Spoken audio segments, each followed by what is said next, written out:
प्रशासन के बीच हुए विवाद के बाद आज स्वामी अविमुक्तेश्वरानंद ने प्रयागराज माघ मेला छोड़ दिया है और काशी के लिए रवाना हो गए। इससे पहले उन्होंने आज एक प्रेस कॉन्फ्रेंस की और इस दौरान उन्होंने कहा कि मन इतना व्यथित है कि हम बिना स्नान किए ही यहां माघ मेले से विदा ले रहे हैं। इस दुख की भरपाई पता नहीं कौन सा नेता आएगा, कौन सी पार्टी आएगी जो करेगी। प्रयागराज हमेशा से आस्था और शांति की धरती रही है। श्रद्धा के साथ यहां आया था, लेकिन एक ऐसी घटना हो गई जिसकी मैंने कभी उम्मीद भी नहीं की थी। जिन्होंने सनातनी प्रतीकों का अपमान किया है, उन्हें औकात दिखानी होगी। दरअसल मौनी अमावस्या के स्नान पर्व के दौरान संगम क्षेत्र में रथ के साथ प्रवेश कर रहे थे स्वामी अविमुक्तेश्वरानंद, लेकिन मेला प्रशासन ने उन्हें रोक दिया था और इसके बाद पुलिसकर्मियों और उनके जो बटुक होते हैं, शिष्य थे, उनके बीच हाथापाई हुई थी। बुरी तरीके से पुलिस मार रही थी उनको, ऐसी तस्वीरें सामने आई थी। इस बात से बहुत बुरी तरह नाराज हो गए थे स्वामी अविमुक्तेश्वरानंद, धरने पर बैठ गए थे। इसको लेकर उन्होंने मेला प्रशासन और सरकार पर जमकर वार भी किया था। इतना ही नहीं, वो ये भी कह रहे थे कि जब तक मेरी मांग पूरी नहीं होगी मैं अपने शिविर के बाहर ही धरने पर बैठा रहूंगा, और ऐसा ही उन्होंने किया भी।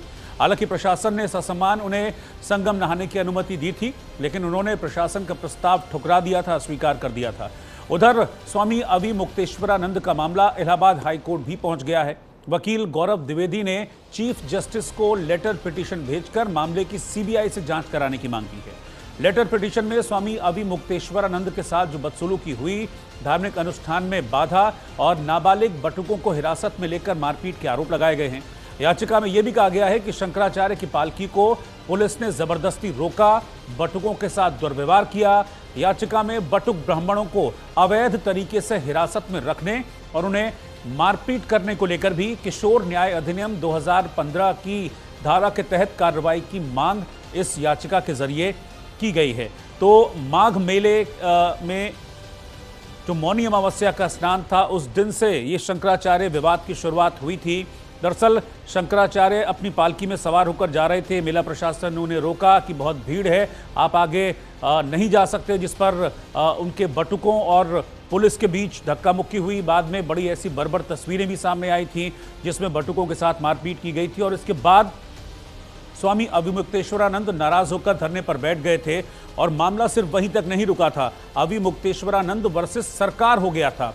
इसमें भी दो धड़े बटे हुए नजर आए थे। एक धड़ा ऐसा था जो अविमुक्तेश्वरानंद के साथ था और एक धड़ा ऐसा था जो अविमुक्तेश्वरानंद के खिलाफ था। लेकिन अब अविमुक्तेश्वरानंद, उन्होंने माघ मेले से विदा ले ली है, वो माघ मेले से चले गए हैं और ऐसी जानकारी मिल रही है कि उन्होंने काशी के लिए यहां से प्रस्थान किया। अन्याय को अस्वीकार किया है और न्याय की प्रतीक्षा करेंगे। बंधुओं, आज शब्द साथ ये दे रहे हैं और स्वर बोझिल है। प्रयाग की इस पवित्र धरती पर हम आध्यात्मिक शांति की कामना लेकर के आते हैं, लेकिन आज यहाँ से एक ऐसी रिक्तता और भारी मन लेकर लौटना पड़ रहा है जिसकी हमने कभी कल्पना नहीं की थी। प्रयाग में जो कुछ भी घटित हुआ, उसने न केवल हमारी आत्मा को झकझोरा है, बल्कि न्याय और मानवता के प्रति हमारे सामूहिक विश्वास पर भी प्रश्न चिन्ह लगा दिया। तो अभी तो स्वामी अविमुक्तेश्वरानंद ने माघ मेले से विदा ले ली है, लेकिन इस विदाई से पहले बड़ा विवाद भी देखने को मिला था और उनके शंकराचार्य होने को लेकर सवाल खड़े किए थे माघ मेला प्रशासन ने, और ये कहा था कि आपका मामला तो सब जुडिस है, कोर्ट में चल रहा है। किस तरीके से विवाद हुए और उन विवादों पर स्वामी अविमुक्तेश्वरानंद ने उस वक्त क्या कहा था, कैसे सरकार को घेरा था धरने पर जब वो बैठे हुए थे, वो देखिए।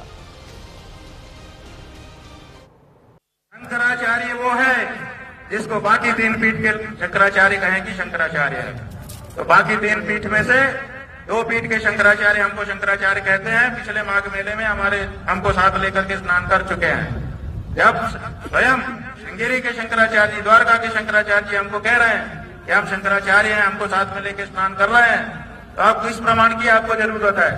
ये प्रशासन तय करेगा कि हम शंकराचार्य हैं कि नहीं है, उत्तर प्रदेश का मुख्यमंत्री तय करेगा कि भारत का राष्ट्रपति तय करेगा। भारत के राष्ट्रपति को भी अधिकार नहीं है कि वो तय करे कि कौन शंकराचार्य है। शंकराचार्य का निर्णय शंकराचार्य करते हैं। यूजीसी